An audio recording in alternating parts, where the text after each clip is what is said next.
Hello students, welcome back to the software engineering classes. Now we will see regarding software engineering diversity. There are many different types of software systems and there is no universal set of software techniques that is applicable to all of this. That is, there is no hard and fast rule that you have to follow. It depends on the scenario, what kind of application you are going to develop. Based on this, software techniques follow. The software engineering methods and tools used depend on the type of application being developed, the requirements of the customer, and the background of the development team as well. That is, what kind of application you're going to develop, that is one thing. Apart from that, what is asked by the customer and what is the background knowledge of the development team, all this takes into consideration while we are following a software engineering method. Now we will see regarding the different types of applications that can be developed. First one is standalone application. These are the applications that run on local computers such as a PC. They include all necessary functionality and do not need to be connected to a network.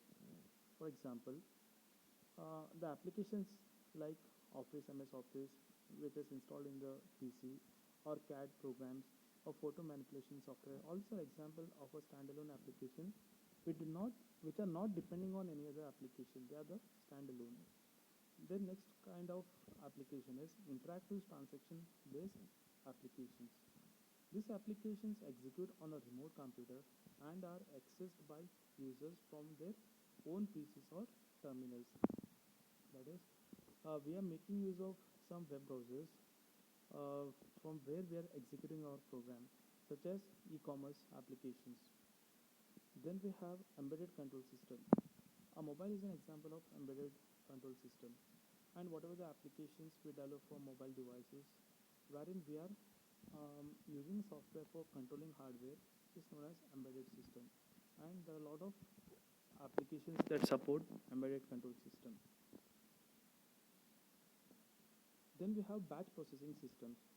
These are the business systems that are designed to process data in large batches. That is, whenever we want to calculate something, for example, wages of a of the people who are working for a certain company or an industry something, let us assume that we are paying them after every month, a salaried person over there. Then what we do is, for how many days he was present and what is the per day rate that is attached to the particular person, that will be multiplied and we'll be getting the result. That is, we will collect the 1 month attendance of a particular person, then we will multiply it with the day wise salary over there, then we will be getting the result. So such applications are known as batch processing system, wherein we collect the information and we store somewhere, then when we want to compute something, we'll be taking that information and we will process the data. Then we have entertainment systems. These are the systems that are primarily for personal use, which are intended to entertain the user. For example, gaming applications. Then we have systems for modeling and simulation. These are the systems that are developed by scientists and engineers to model physical processes or situations, which include many separate interacting objects. Here we can consider example like we are building a simulation software for aeroplanes, all these things. Then we have data collection systems. These are the systems wherein we collect the data from their environment using a set of sensors and send that data to other systems for processing. The software has to interact with sensors and often is installed in a hostile environment such as inside an engine or in a remote location. Then we have system of systems. These are nothing but a package of software which includes many other softwares. Example for this is spreadsheet program. Next one is software engineering fundamentals. Some fundamental principles apply to all type of software system irrespective of the development techniques used. Here, irrespective of the what kind of application we are going to develop, there are some rules that have to be followed for whatever kind of application that you are going to build. System should be developed using a managed and understood development process. Of course, different processes are used for different types of software. It depends on the scenario, what kind of application you're going to build. Based on that, you have to select a development system. Then we have dependability and performance are important for all types of system. Whatever the application you are going to build, it should be dependable. That is, people should be dependent on that. And next thing is performance should be very high. Then only people will use such kind of application. Then understanding and managing the software specification and requirements are very important, because based on this specification and requirements that have been collected from the users, the development team will develop a system based on the specification, software specification and requirements. So that is very important. Then where appropriate, you should reuse software that has already been developed rather than write the new software. Let us assume that we want to build an application, and we know that there is a part of a application that we want to develop is already available in the market. Then we have to just buy it from the vendors and reuse it in our application rather than developing everything from the scratch. Next one is regarding the software engineering and the web. The web is now a platform for running application, and organizations are increasingly developing web-based systems rather than local system. Now what is happening is, in today's current market, many applications that are being developed, they are web-based applications, because it is those applications can be easily maintained and updated. Web services allow application functionality to be accessed over the web. Here we need the internet connectivity for accessing the information that is present in the web servers. Cloud computing is an approach to the provision of computer services where applications are run remotely on the cloud.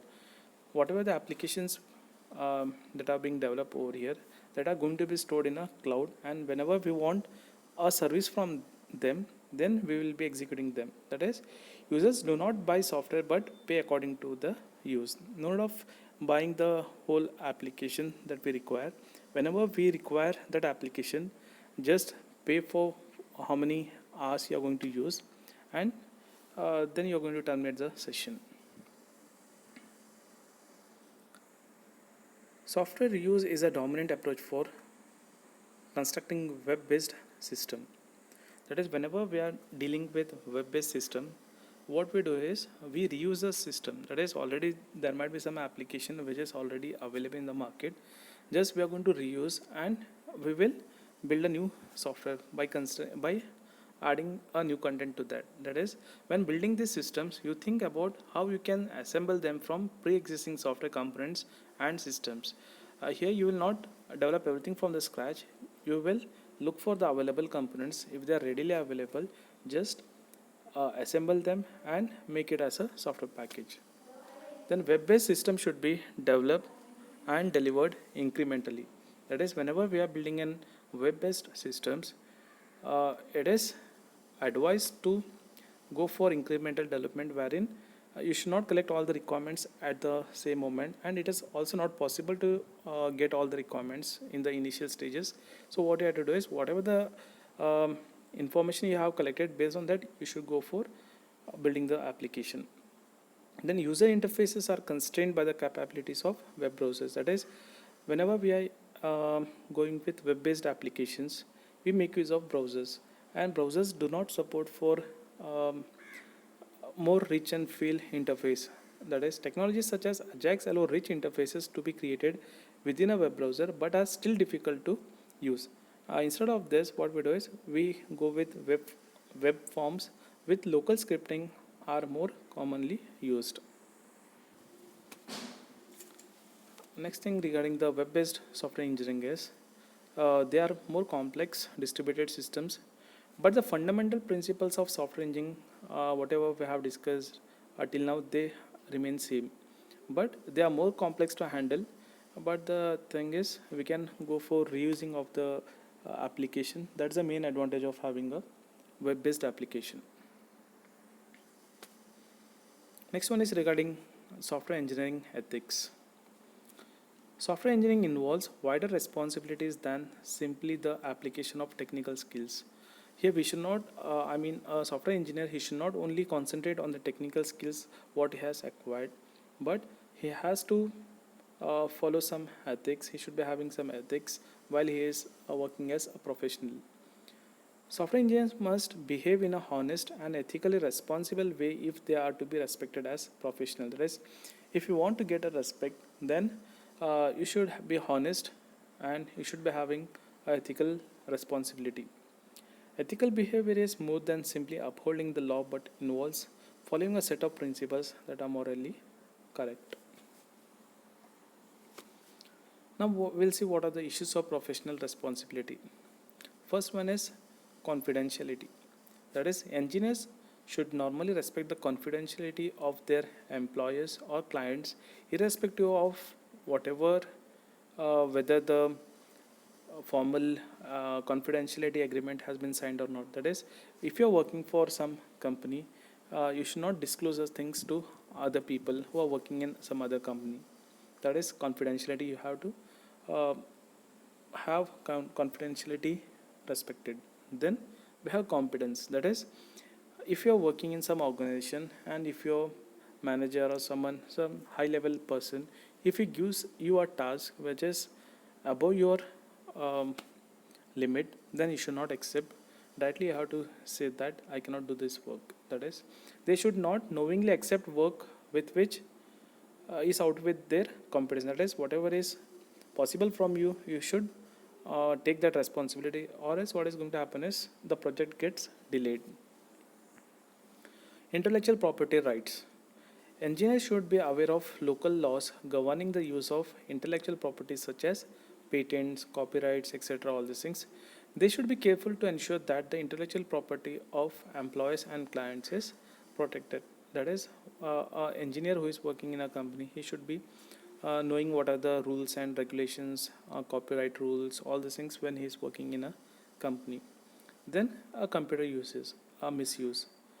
Software engineers should not use their technical skills to misuse other computers, other people's computers over there. That is, for example, if your colleague is absent, he has not come for work, then he should not switch on his system and sit on his system and play games, or um, or it might be some extremely serious issue that you are going to create. That is, dissemination of viruses. This should be prohibited. Then we have ACM IEEE Code of Ethics. The professional societies in the US have cooperated to produce a code of ethical practice. Okay, they have their own rules, regulations, all these things. Just we will glance at this.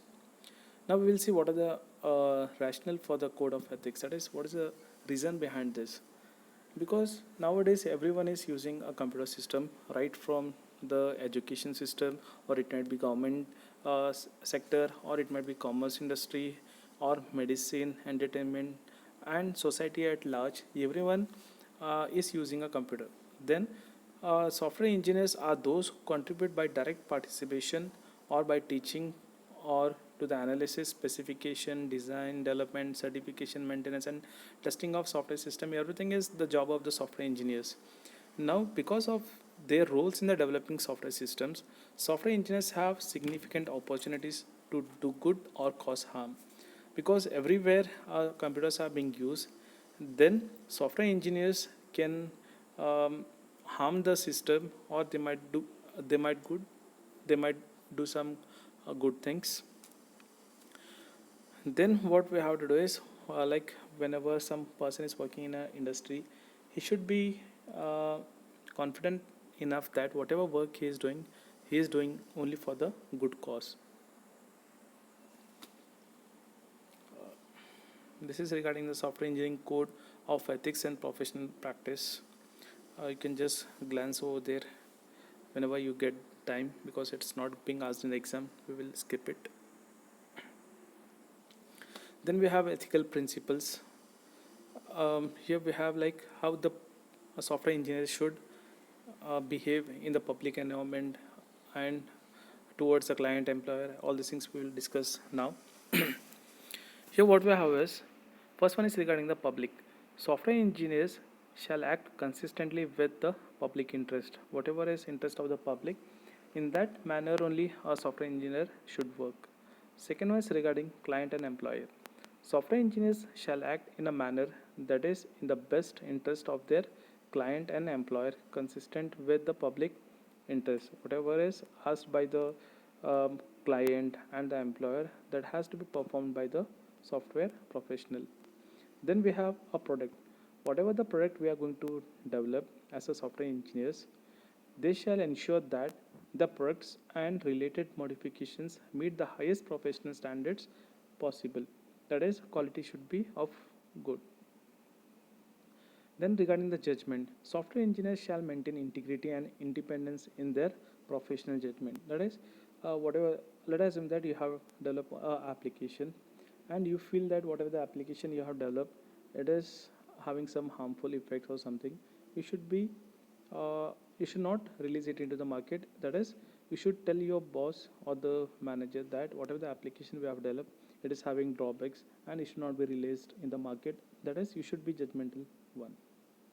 Then regarding the management, software, suppose if you are working as software engineering manager and leader, then what is your responsibility is you have to promote an ethical approach to the management of software development and maintenance. Then as a profession, software engineers shall advance the integrity and reputation of the profession consistent with the public interest. Then regarding the colleagues, how you have to behave with your colleagues as a software engineer. Software engineers shall be fair to and supportive of their colleagues. That is, you should support your colleagues every time. Then regarding the self, as a software engineers, we shall participate in lifelong learning regarding the practice of the profession and shall promote an ethical approach to the practice of the profession. That is, we should not stop learning. Uh, if you go on learning, what happens is we can develop a good quality software. Then regarding the ethical dilemmas, now consider a scenario wherein disagreement in principle with the policies of senior management. Uh, till now we have seen that whatever is said by the top management people like your employer or the client, that we have to do their work. But here what is the problem is, let us assume that there are some policies which have been framed by the employer and you feel that they are not good, then either you have to quit the job or else you should say that uh, whatever the rules that have been framed or the policies that are not good to the employer.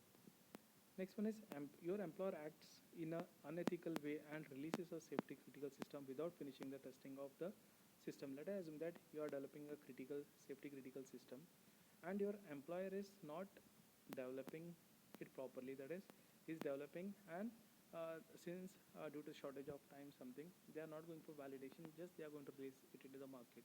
Then how actually you are going to behave, it depends on the scenario. Then participation in the development of military weapon systems or nuclear system. That is, if you are getting a job wherein you have to develop military weapons, all these things, then it's up to you whether you have to be a part of the team or not. It depends on your personal interest. Thank you.